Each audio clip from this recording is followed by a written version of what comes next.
Assalamualaikum solih-solihah. Bagaimana nih kabarnya? Semoga senantiasa sehat serta selalu dalam rahmat dan keberkahan Allah ya. Nah, hari ini kita akan belajar PPKN, materi proses perumusan Pancasila sebagai dasar negara, pandangan hidup bangsa, dan ideologi negara. Sebelum kita mulai pembelajaran, pastikan berdoa dulu ya, serta siapkan buku tulis dan buku penunjang lainnya. Wah, solih-solihah, ternyata Pancasila itu merupakan salah satu bentuk keputusan bersama dari bangsa Indonesia loh. Pancasila itu bukan hanya milik pihak tertentu saja, melainkan milik seluruh rakyat Indonesia. Pancasila juga bukan merupakan suatu bentuk keputusan yang mengutamakan kepentingan pribadi atau suatu golongan saja, akan tetapi mengutamakan kepentingan bersama, yaitu kepentingan bangsa dan negara. Solih-solihah, dalam proses perumusan Pancasila, para pendiri negara yang tergabung dalam Panitia Persiapan Kemerdekaan Indonesia berjuang bersama-sama untuk menghasilkan suatu rumusan dasar negara yang paling baik dan menunjukkan kepribadian bangsa Indonesia loh. Nah, ternyata terdapat perubahan Piagam Jakarta sebagai bentuk kebersamaan dalam proses perumusan Pancasila. Piagam Jakarta merupakan hasil keputusan bersama para tokoh dalam Panitia 9 yang dipimpin langsung oleh Insinyur Soekarno pada tanggal 22 Juni 1945. Pada Piagam Jakarta, terutama pada alinea keempat, tercantum rumusan dasar negara yang telah disusun secara bersama. Nah, solih-solihah, dengan demikian, rumusan dasar negara Republik Indonesia bukan diambil dari pendapat yang dikemukakan oleh Mr. Muhammad Yamin, Mr. Supomo, ataupun Insinyur Soekarno, akan tetapi merupakan hasil musyawarah para tokoh bangsa yang tergabung dalam Panitia 9. Pendapat yang dikemukakan oleh Mr. Muhammad Yamin, Mr. Supomo, atau Insinyur Soekarno hanyalah sebuah gagasan yang harus dirumuskan kembali untuk menjadi sebuah keputusan. Pada akhirnya, ketiga tokoh tersebut sepakat dengan rumusan dasar negara yang tercantum dalam Piagam Jakarta alinea keempat.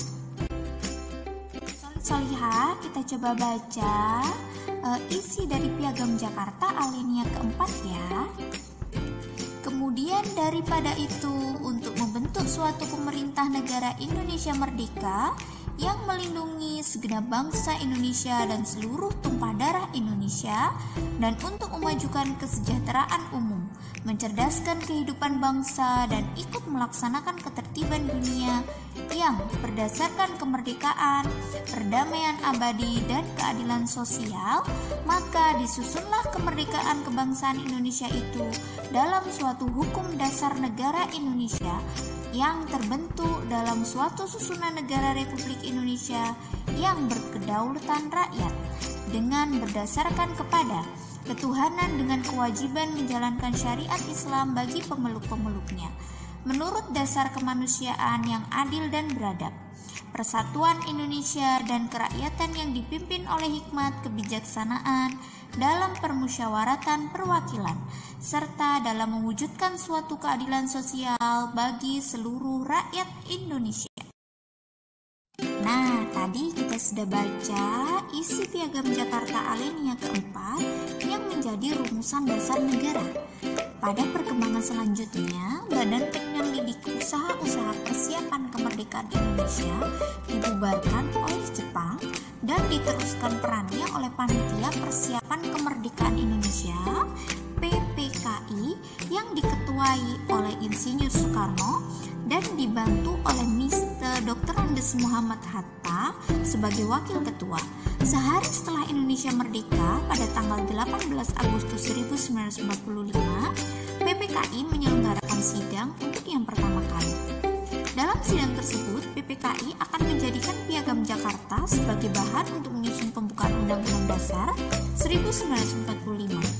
Akan tetapi, sebelum rencana tersebut disahkan, para peserta sidang mendengar informasi dari utusan bala tentara Jepang bahwa sebagian daerah di kawasan Indonesia bagian timur yang tidak beragama Islam akan memisahkan diri kalau Piagam Jakarta disahkan sebagai pembukaan Undang-Undang Dasar 1945. Namun, setelah mendengar kabar tersebut, Insinyur Soekarno selaku pimpinan sidang segera mengambil tindakan untuk menjaga keutuhan negara yang baru sehari merdeka. Sidang PPKI pun ditunda beberapa saat. Kemudian Insinyur Soekarno menugaskan Dr. Andes Muhammad Hatta untuk merundingkan hal itu dengan para tokoh dari kawasan Indonesia Timur. Dr. Andes Muhammad Hatta kemudian berkonsultasi dengan tokoh-tokoh yang lain, diantaranya A.A. Maramis, Tengku Muhammad Hasan, Kasman Singodimedjo, dan Ki Bagus Hadi Kusumo. Solihah, setelah berkonsultasi, Dr. Andes Muhammad Hatta segera melakukan beberapa perubahan pada Piagam Jakarta, terutama pada rumusan dasar negara yang tercantum dalam alinea keempat.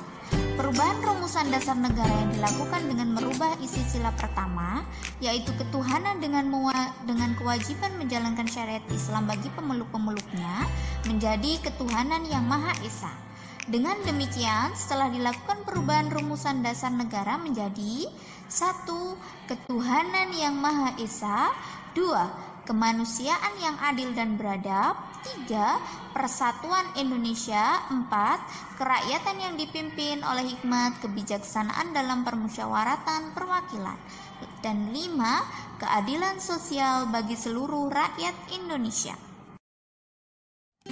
Nah, solihah, kemudian Dr. Andes Muhammad Hatta melaporkan hasil perubahan tersebut kepada seluruh peserta sidang PPKI. Seluruh peserta sidang menerima perubahan tersebut. Peserta sidang dari kalangan umat Islam juga menyetujui perubahan tersebut sebagai wujud toleransi mereka. Seluruh peserta sidang menyadari pentingnya persatuan dan kesatuan bangsa. Kepentingan bangsa dan negara di atas kepentingan pribadi atau golongan. Pada akhirnya, Insinyur Soekarno selaku pimpinan sidang segera menetapkan perubahan Piagam Jakarta yang dilakukan oleh Dr. Andes Muhammad Hatta sebagai suatu keputusan. Dengan demikian, mulai tanggal 18 Agustus 1945, negara kita sudah memberlakukan Undang-Undang Dasar 1945 yang di dalam bagian pembukaannya tercantum rumusan dasar negara. Hal ini berarti bahwa secara langsung Pancasila berlaku mulai saat itu sampai sekarang. Nah, solihah, seru sekali ya. Tadi kita sudah belajar tentang proses perumusan Pancasila sebagai dasar negara, pandangan hidup bangsa, dan ideologi negara. Intinya, kita harus mementingkan kepentingan bersama, kepentingan bangsa dan negara di atas kepentingan pribadi ataupun golongan. Mungkin cukup sekian pembelajaran dari Ustazah. Sampai ketemu lagi di lain kesempatan. Wassalamualaikum warahmatullahi wabarakatuh. Sampai jumpa lagi solihah.